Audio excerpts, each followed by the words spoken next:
Um, Another video journal, because fuck it, why not? My general thoughts on the outcome of the US election. To say that I'm sad and dismayed and surprised above all else would be an understatement. I I didn't think I would see the day where I saw Donald Trump win the popular vote. If he won by electoral college, it would have been disappointing but expected. But to have a sweeping victory the way that occurred, um, it was surprising. It was surprising, to say the least, um, for a couple reasons. I feel like the real issues of Americans, well, I should say, the real issues were ignored. What people feel is in their pocketbooks. It's hard to connect other people's rights and struggles to a plight and perspective outside of your own. What I mean by that, it's not easy to understand why abortion is needed until your family member has been raped. It's not easy to understand the journey of an immigrant until you have friends and people in your life that are applying for citizenship, that that do have work visas, that do have family members that may be here in an unauthorized capacity, not necessarily crossing the border illegally, but maybe visas expired. But they have kids here, so they stick around and continue to work despite losing the visa lottery and not having a renewed visa. Um, what's another great one? Women, yeah, the women's rights, abortions, which was founded uh in Roe v. Wade on on a woman's right to privacy, was the basis of that protection. It was seemingly overturned, but that amendment had been cited in other cases. I believe in interracial and gay marriage that that right to privacy is the foundational right regarding said actions. And with that Supreme Court decision, the states always had a right to regulate abortion. The states always had a right to regulate certain things. That's not new, but it imposed a term limit, a duration at which they're allowed to begin regulation. They said, hey, before this time, you're not allowed to pass any laws that inhibit somebody from seeking something. After that, they could have completely banned it outright. But before this trimester or this week, before this cutoff, you are to make zero legislation because people have a right to make medical choices about their own body within a certain time frame, which I feel is reasonable. Anyway, I'm not gonna rehash or dive into the whole abortion argument at this moment. I will make a video on it though, because at this point it's worth discussing. Um, but that being said, no. Those issues were not prioritized. People's pocketbooks were prioritized. It feels at this point that people would have rather had us have high unemployment for a time being rather than high inflation, because inflation affects us all. Unemployment affects people in the background. Unemployment creates a welfare state for a small demographic of the population who struggles to eat, pay rent, and help their families. But because of this high degree of struggle in an isolated section of the population, guess what doesn't happen? It doesn't affect you. Inflation isn't allowed to occur because a certain portion of that population is paying for the inflation through joblessness. Um, that is those are the Fed's two targets, two metrics that they look at. If unemployment below 5% and inflation below 2% or around 2%. Um, we're at historic low unemployment. We're doing phenomenal on unemployment. It is rising currently. And it's crazy to say, that's a good thing. We're overemployed right now. People are making, we have to have people suffering. We do, because that's the only way the economy is going to reset itself. Capitalism is cyclic in nature. It's not a it's not a result of policy and all these things. It's a symptom of the system that in which we inhabit. This cyclic nature of capitalism is market corrections. The cyclic nature, I mean, and we see it on the small scale often. Prices rise, people stop buying them, supply and demand. So again, very simple explanation of economics, but will hold true. We see this on like on aggregate on a very small scale. We see this with individual products in certain industries.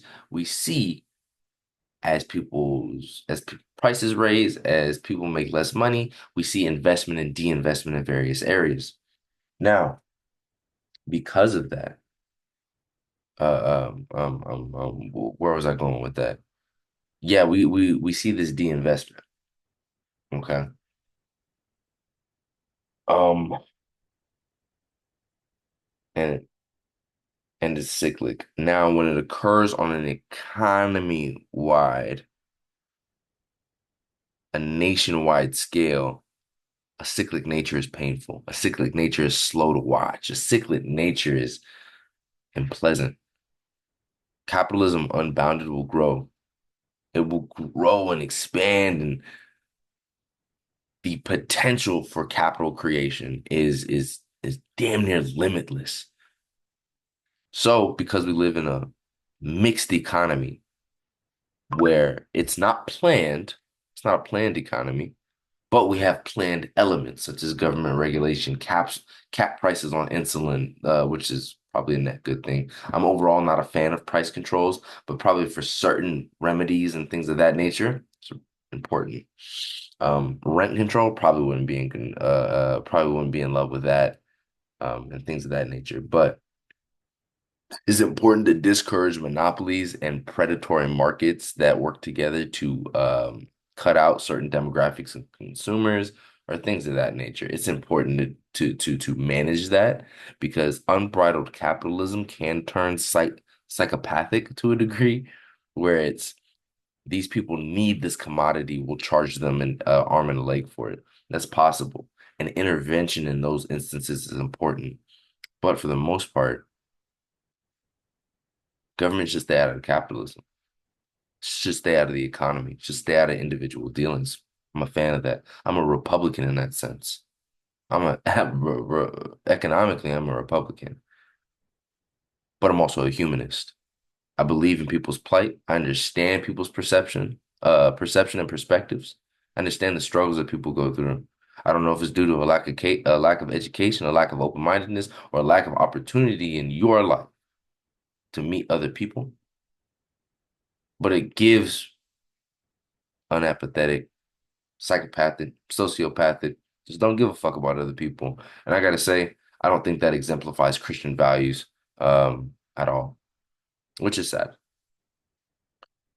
Especially for a party that claims to we were selling Bibles of Donald Trump at some fucking point. So yeah, you want to claim religion and God is king and all that shit? Well, stand on business. Support what he would support. Love thy neighbor as thyself. This ain't that. Instead, we were concerned about money. Instead, we were concerned about the economy. Cyclic nature again.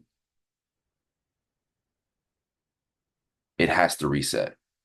We've got too big for our britches and we're about to shit the bed. It's not gonna reset down to zero, not to where we once were. It's not gonna fall down as low as the 2007 Great Recession. But when we have an affordability crisis, the only way for it to come down is for people to feel the squeeze. And we're feeling it now. We've been in the stages of feeling it for a while now. We just need the uncomfortable unaffordability crisis to turn into an entire unaffordability crisis. Because when we still see large investments and large consumer demand in areas such as Uber Eats, entertainment, and travel, people think they're hurting. People aren't hurting. You think because you're paying a couple extra dollars for eggs and shit like that, and your grocery bill has been rising, that you're hurting for money. Sad to say, it just doesn't seem to be the case right now. Or people aren't doing a good job budgeting and prioritizing their money. They want their life to remain relatively consistent. And that when they don't see that, when things leave the status quo, they want it back. And I think that is what inspired the election results. That's why I'm so sad about it. And aside from that, we have a felon as president. He's due to be sentenced in his New York hush money case. We'll see how that goes. But one of the worst parts is he's probably going to get away scot-free with all the bullshit that he's pulled up to this point. He's going to pardon himself, everybody that worked with him, and we're cooked. We probably will never see anything come out of the Jack Smith indictment because of January that was made in regards to January 6th, calls to Mike Pence, and a second false slate of electors that was knowingly lied about, where signatures were fraudulent, and they attested to being the duly slated electors of 7 states. We will never see that come to the light. We'll never see a punishment come out of it. That is sickening to me. Somebody that attempted to subvert the democratic process after losing countless court cases regarding election fraud. He attempted to do it this election, and I gotta say the damage cast on democracy as a whole, on the integrity of our institutions, it's damn near irreparable. It's demonic. It's fucking awful to treat your fellow neighbor like an enemy. And yeah, Democrats and Republicans, we don't agree on everything. The rhetoric espoused by your now president-elect, seemingly unforgivable. Oh, the rhetoric of the left, call him Hitler. Okay, when you take the some quotes of people saying oh, he's a fascist and things on Twitter, which I would agree. I think he does have fascist tendencies. Wouldn't quite go as far to say he's Hitler because you invoke some murder and other moral wrongness there. But fascist? Fuck yeah, sure. He wants unitary control in the executive branch. He believes in isolationist and xenophobic policies, and he wants to make us hyper self-reliant through that isolationism by bringing back low-skill manufacturing, which America just doesn't do. Not to mention we're at all-time low unemployment. So who the fuck is going to take those jobs you're bringing back? We don't need them. An employment issue is not what we're having. We're having an affordability crisis. Bringing back more jobs isn't going to do shit, for one. For two, yeah, no, he's a fucking fascist. All those things are like fascistic in nature. He's not necessarily Hitler. But when you take some quotes that some fucking some furry fucking they them, I didn't want to say that, but I'm a memer, so that's what I do. Some furry fucking they them said that's across the planet and maybe is a member of the local PTA. Who the fuck cares? People are free speech or allowed to say what we want to say. Now, president's allowed to say what he wants to say to a degree. I hold you in higher standard as somebody that's supposed to serve as a beacon of this country to unify the people and move us forward into the future. When you describe the enemy within, when you cast doubt on the very institution that put you into power, and then bitch and moan when you don't get your way, continue to lie to your cult-like followers about the outcome of the 2020 election, enough to the point where they feel it's a need and essential to riot at the Capitol on January 6th and prevent and delay the peaceful transfer of power, that's a problem. That's a new level of misinformation. That's a new level of conspiracy, and it's foul. I didn't want him to win for that reason, because of the damage he's done, the doubt that he's cast. It feels like he's somebody that's esoteric outside of the game of government. But who is government? Government is your neighbors. Government is your family and your friends. Government is the the local woman who works at FEMA, that the underwriter that signs your FEMA checks. They're your local, they're people that live in your neighborhood who you elect to government to represent your school districts, to represent, judges, sheriffs. These are all people in your community that you elect and vote for. That's government. They're humans. And so when you make government the swamp to be, you personificate. Personificate is when you give human tendencies to inanimate objects. What would it be if you take away the when you make something enigmatic, when you remove the human aspect of something, it's a dangerous game. There's a reason soldiers in war wear the outfits that they do, wear face paint, wear eye coverings, wear these things. There's a psychological aspect to a uniform. There's a psychological aspect to dehumanizing individuals.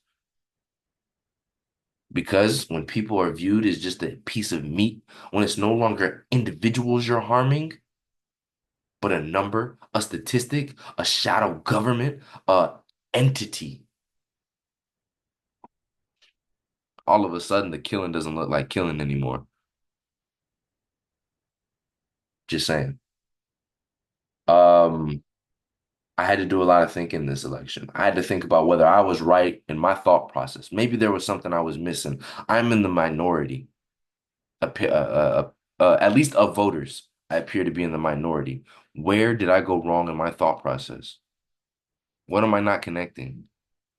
People thought that these were the big issues. Donald Trump's not gonna be able to fix this economy. If he does, if it's through surplus spending and stimmy spending and stimulating the economy, we're gonna see even more growth. You're delaying the inevitable. We're just gonna see it come down hard. So I hope that's not what he does, just to make people feel comfortable. But he had a great economy under Obama. Shit went downhill because of COVID. He spent way too much. It was inflationary in nature. We're dealing with the repercussions of that. Biden and his Inflation Reduction Act, taxing the hell out of us. These are things that do choke the American people to a degree. Gotta like whip around the neck. It's just playful. It's fun right now. It's a little, it's a little cutesy. But this ain't some because when you take that money from people, guess what? There's less consumer spending. There's less consumption being done. There's more of it being done on like government spending, essential programs, and redistribution. Takes away from people and consumer spending, which hurts GDP. But it does so in a very controlled nature. It takes away from the national debt. And when you can restrict people at just the right level, we see inflation come down. Why? Because the market has to adjust for the lack of money in it. Instead, we pump, we pump, we pump. And we're seeing the products of our pumping now. Um, those are some reasons. I'm sad about the US presidential election. Uh,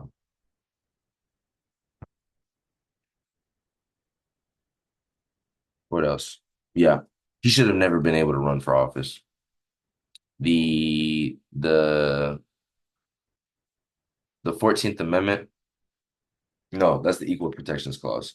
Was there also, yes, Equal Protections Clause, but also the Insurrection shall not hold office clause. I forget what Insurrectionist clause. Um, in my opinion, should have stood strong in the Colorado Supreme Court. It should have worked out. It should have it should have done these things. We should have expedited these court cases knowing what was on the line. Fortunately, we didn't, and now we'll probably never see definitive answers come out of them. In my opinion, the lies, the misinformation, and the things he did made made him unfit for office. It's not because he's a felon. I don't give a fuck about the hush money. Truth be told, I don't think that we should bar felons as hard as we do, especially if it's criminal history from many, many, many years ago. You could maybe make a thing for recent or active felons, but we shouldn't disbar and disenfranchise felons from society as much as we do. I'm a firm believer of that. I don't think that being a felon inherently makes you a bad person. And I don't think it should disqualify you from again from society. For president, I probably wouldn't go as far to say that either. Let's say, okay, you did some things out of desperation. You fraudulently wrote in some books at one point in your life. I don't think that should disqualify you from presidency. I think you should still be allowed to run. That will, of course, is public information, and then we make inferences about your character from your past conduct, and we let the American people decide. That seems totally reasonable to me. And if people don't deem it as that big of an issue, then it's not that big of an issue. But you shouldn't be barred from running. What should bar you from running um, is an insurrection, and I feel there's copious amounts of evidence to suggest that he was responsible for it. He played a massive role in the spreading of misinformation that brought many people there that day. And that is inexcusable. Again, the damage done to our electorate system is irreparable. And I don't feel somebody that disrespects the institutions of America to that degree should be allowed to hold office. And it's not just the disrespect, it's the outcome. That's what we're seeing now. Incumbents across the world have lost elections due to COVID and its effects on the economy, and people want change. Unfortunately, the United States is already doing better than every like OE7 nation out there. We're already whooping inflation's ass. We saw it coming down under Biden. Biden's getting shit under control. It takes time though. Inflation won't drop. And the sad thing is too, inflation is just the year over year rise. The rise may slow down. The acceleration at which things are getting expensive will slow down, but the prices aren't going to return. Guess what? Without a crash, without a soft reset. A reset is essential. People will have to struggle. That's the only way it's happening. You're not going to make things more less expensive by drilling for oil. You're not. Biden does more for oil production and energy production than more than Trump did. That's a fact. He's been killing that oil shit. We haven't seen prices come down significantly. We're making progress on inflation, but again, that's because of the Inflation Reduction Act. We're making progress.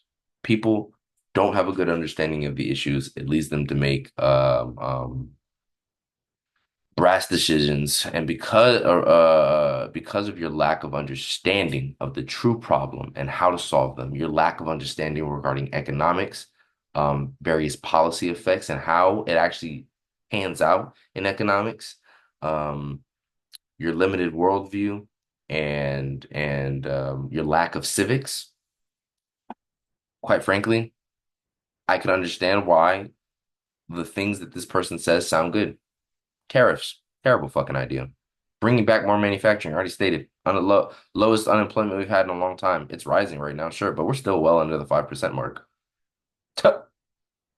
What is more jobs going to do? Tariffs. Those prices ultimately get passed down to the American consumer. China's not paying those tariffs. Who gives a fuck? We're buying their product anyway.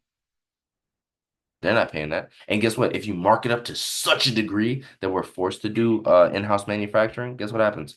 Prices go up. If I have to make my iPhones here now, they already cost 1,000 fucking dollars. Now they're gonna cost two because now I have to pay an American double. I have to pay some Chinese kid. Child labor laws need to be implemented everywhere. Okay, I'm just saying that's the reality we live in. So that it don't make it right, but that's the reality we in.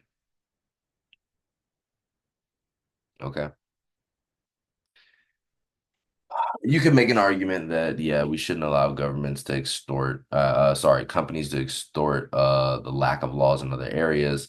Foreign companies probably still need to have some level of worker safety comp and like regulation from our government while they work in those governments. Sure, we can make that argument. Excuse me. You still don't have to pay those people as much, and it's cheaper. That's an argument to make. We shouldn't go exploit their labor. We're also bringing them jobs. We're boosting their economy by pumping money into it via jobs. It's not inherently a bad thing. Exploiting children is, yes. Well, no, I'm just kidding. Um, well, yeah, and then you're gonna make it in the US. Okay. Who's gonna work those jobs? We're at 3% unemployment. Don't have enough people to work those jobs. All right, let's pump in some illegals. Or immigrants to work those goddamn jobs. That sounds like a great idea. Oh, you mean the ones that you're deporting right now, because of your stance on immigration. Make that shit make sense. Um, what else am I talking about here? What else am I talking about here? Yeah, guys. Tariffs, bad idea. They're ultimately inflationary, and the U.S. consumer pays those tariffs. Um, what else? So tariffs are fucking retarded. In-house manufacturing is fucking retarded. Bringing back manufacturing is fucking retarded. Not to mention because of the fact that the U.S., guess what we do? We are a quaternary and tertiary economy with occasional manufacturing. We dabble in all of it, which makes us great. We already have our fingers in every aspect of economic activity. Some areas are more focused on, such as the quaternary aspect, where we're focusing on research patents, intellectual property, software, and high value adds to end products, right? If China makes a frame of a car for 2 to 5 to 6 to $10,000, we're adding to create it to be a full Ford truck with its ADAS systems, assisted driver and automation systems, um, cameras, software, ECUs, all of these things that add the end value to a car that multiply the raw material value from $5 to $10,000 worth of steel and raw material processing to a high value add. That is where the US shines. We don't do low skill manufacturing. We don't do low level manufacturing. You can argue, yeah, there's some need for it because we want to be self-sufficient in times of war, but also it's okay to rely on on other nations, other people that we have alliances with. It's okay to strive for a future where instead of war, instead of fighting, instead of turmoil and politics playing a role across borders, we strive for a world where we are globalized, or we act as a unified species and work together. And countries have their strengths and their weaknesses, but we build each other up to form a strong coalition. That's an admirable future. But being xenophobic, isolationist, and things of that nature don't lend itself towards that. And I see that as a mistake. So I think that's all of Trump's policies. Y'all niggas can eat a dick. I'm about to go play games with my boy.